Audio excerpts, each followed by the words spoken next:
కానీ శ్రీనివాస్ గౌడ్ ఓడిపోయి 2 సంవత్సరాలు అవుతున్నా కూడా ఈ పబ్లిక్లో తిరుగుతున్నప్పుడు కానీ ప్రజలకు వెళ్ళినప్పుడు కానీ కొంత క్రేజీ ఉంది, ఇప్పటికీ పబ్లిక్లో క్రేజీ ఉంది అని చెప్పి చర్చ జరుగుతుంది.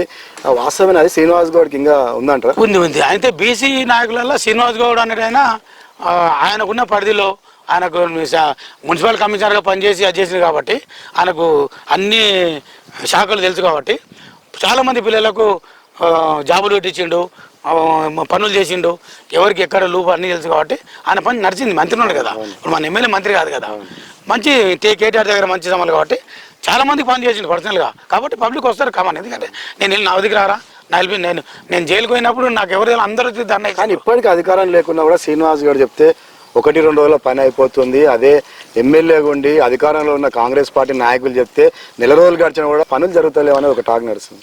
కరెక్ట్. దాన్ని కూడా ఒప్పుకుంటాం. ఎందుకు ఒప్పుకుంటాం అంటే మన ఎమ్మెల్యే ఎన్ఎం శ్రీనివాస్ రెడ్డి గారు ఏమంటే ఆఫీసర్లన్నీ ప్రెజర్ దేవుడు ఫ్రీడమ్ ఇస్తాడు, మీ పని మీరు చేసుకోవాలి, ప్రెజర్ పెట్టి నువ్వు అదేం చేయవు ఇదేం చేయవు అన్నాడు, చెప్తాడు. నా పని నేనున్నా కదండి. ఇప్పటివరకు అందరూ అనుకుంటారు, చాలామంది నా దగ్గర అంటారు కాంగ్రెస్ కూడా యాదే మస్తు సంపాదించుకున్నా అని చెప్పేసి. నేను 10 పైసల పని చేసుకోవాలి ఇంతవరకు, 10 పైసల పని. ఇప్పుడు ప్రింటింగ్ పని చేస్తున్నారు కదా వాళ్ళు, విద్యా హబ్బు, ఆ ప్రింటింగ్ కూడా నాకు ఇయ్యారు, ఎవరికి ఇచ్చుకొని చేసుకుంటున్నారు. ఎవరు ఎమ్మెల్యే పర్సనల్ పని కూడా, కాంగ్రెస్ పని గవర్నమెంట్ పని కూడా మాకు ఇవ్వలేదు.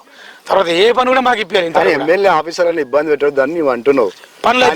పనులు అయితే లేవు, తిరుగుతున్నారు. అంటే ఎవరైతే బాధితులు ఉన్నారో వాళ్ళంతా కూడా ఆఫీస్ చుట్టూ నెలల వరకు తిరగాల్సిందేనా? ఇప్పుడు శ్రీనివాస్ గౌడ్ ఉన్నప్పుడు 2 రోజులనే పని అయిపోతుంది, ఎందుకు అప్పుడు ఉన్నప్పుడు ఆఫీసర్లు వింటున్నారు, ఇప్పుడు ఎందుకు వింటలేరు? అంటే ఈయన సౌమ్యుడు డైరెక్ట్ రివ్యూ పెట్టాడు.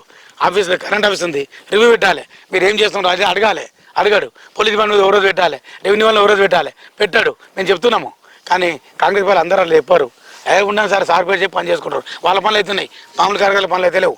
దానికే ఒక వింగు తయారని ప్లాన్ చేస్తున్నాము. ఇప్పుడు కూడా నేను జాయిన్ అయిన తర్వాత ఖచ్చితంగా ఆ వింగుకి మొత్తం ఉండి మైత్రి మొత్తం ప్రాబ్లంలు అన్ని సాల్వ్ చేస్తాడా? అన్ని చేయనికే కాదు, కానీ నా పరంగా మాత్రం మా బీసీల వరకు, బీసీ ఎస్సీ ఎస్టీ మైనారిటీల వరకు మాత్రం నేను మాత్రం ఓసీల వాళ్ళు చేసుకుంటారు ఎట్లా పనులు. మా దాంట్లో బీసీ ఎస్సీ ఎస్టీ వర్గాల వరకు మాత్రం వాళ్ళ పనులకు మాత్రం నేను పూర్తి బాధ తీసుకుంటా. నేను సార్ దగ్గర మాట్లాడతా, డిస్కస్ చేస్తా, అవసరమైతే పార్టీ లైన్లోనే కొట్లాడతా కూడా. ఈ కార్యక్రమం మీకు నచ్చినట్లయితే లైక్ చేయండి, షేర్ చేయండి, సబ్స్క్రైబ్ చేయడం మాత్రం మర్చిపోకండి.